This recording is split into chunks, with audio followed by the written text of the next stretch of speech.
1990년 3당 야합의 스멜이 2025년 9월 10일 야밤에 민주당 김병기 원내대표와 국민의힘 송원석 원내대표가 국민의힘 주장을 대폭 수용한 특검 연장 법안 처리에 합의했다고 하네. 더불어민주당과 국민의힘이 본회의를 하루 앞두고 3대 특검법 개정안에 합의했습니다.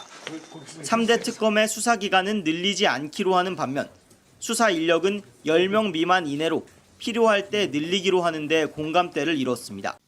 쟁점이 된 내란 재판 중계는 의무 중계에서 조건부 중계로 절충하기로 했습니다. 일단 중계가 가능하도록 하되 국가 안보 등의 사유가 있을 때는 재판장이 중계를 거부하도록 한 겁니다. 특검의 활동기간 종료 뒤에도 특검이 국가수사본부와 군검찰의 수사를 지휘한다는 규정 역시 삭제하기로 합의했습니다.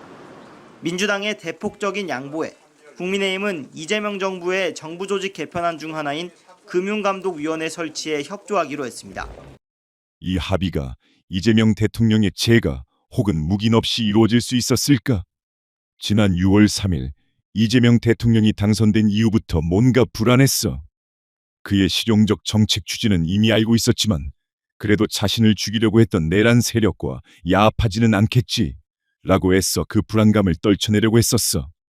그런데 그 이후 오광수, 봉욱 민정수석 등의 대통령실 인사나 검찰 인사를 보고 완전한 내란 세력 척결이 쉽지 않을 수도 있겠다는 우려를 하지 않을 수 없었어. 그래, 국민 다수를 위해, 국가 미래를 위해 경제 활력 회복과 과학기술에 집중 투자하는 등의 정책에 120% 찬성해. 이를 위해 신속한 정부 조직 개편이 필요하고 금융감독위원회 등을 신설하기 위해서는 국민의힘의 협조가 필요하다고 하더라도 국민에게 총을 들이댄 내란 세력과 타협하는 건 지난 반년 이상 투쟁해온 시민들에게 너무나 큰 실망감을 주기에 충분한 거야.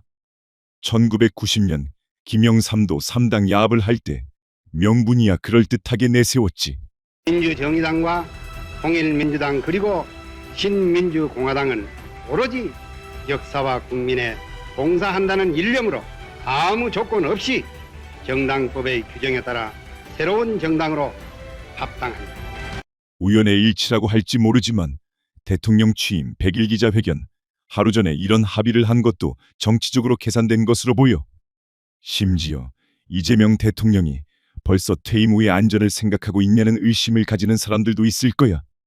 더 지켜봐야 하겠지만 이번 합의로 인해 적지 않은 사람들이 이재명 정부에 대한 기대를 접는 계기가 될 수 있다는 점은 기억해야 할 거야.